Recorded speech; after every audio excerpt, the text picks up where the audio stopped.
What's up mga quiz, mga atis? Welcome back sa akin channel. This is Quiz Alan at ngayong araw papanoorin natin yung teaser trailer mula sa Hello Love Again na nirelease ng Star Cinema sa ng GMA Sparkle Artist Center. So hindi ko na ito patatagalin pa, papanoorin natin yung video at later bibigyan ko yung reaction at opinion ko on the said teaser. So let's go!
Okay, tayo ko napanood natin yung teaser trailer at maiksi lang yung teaser trailer nung Hello Love Again. And again, wala tayong nakita masyadong importanteng scene to sa teaser because it is similar to the past teaser na nilabas ng ABS-CBN sa ng GMA.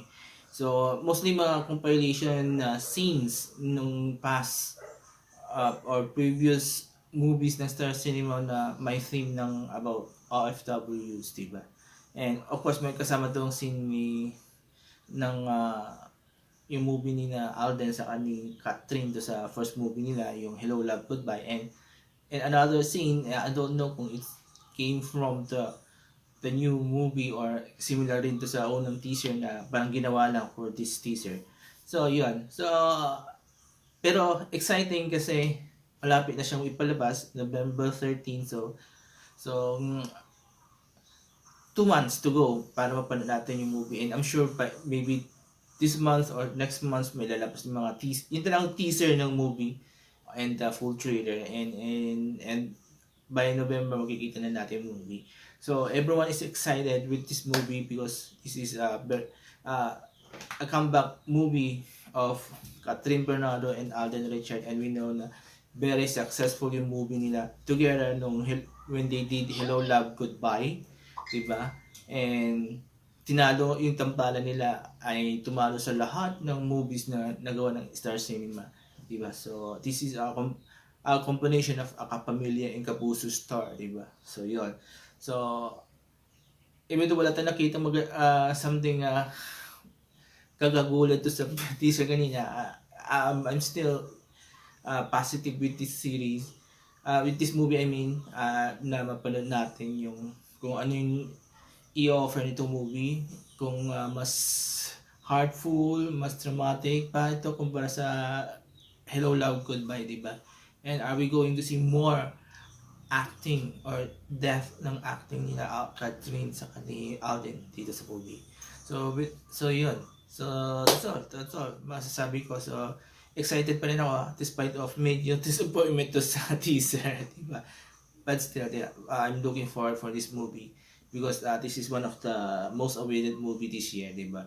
Kung last year yung kina Julia sa Alden, this year naman itong movie ni Catherine sa ni Alden. So there you go. So kayo mga Quiz Buddies, excited na ba kayo to sa ilalabas na movie, na comeback movie ni Catherine Bernardo at ni Alden Richards? Comments below. At excited, ano masasabi niyo sa binigay kong opinion regarding the movie or the teaser? Comment kayo below and I will read all your comments and I will try to interact with you guys para makapag-share tayo ng mga haka-haka, kuro-kuro, and opinion about the movie itself, diba? So, there you go. Maraming salamat. Before I end this video, please don't forget these 4 things while watching my videos on my channel. Comment, like, share, and subscribe to my channel, The Alan Ski Show, Proudly Bromdy Vlogs, ang Pinoy Talakan Channel, Tamatlang People Presents at maganda ng usapan. So maraming salamat again. Have a nice day and bye-bye.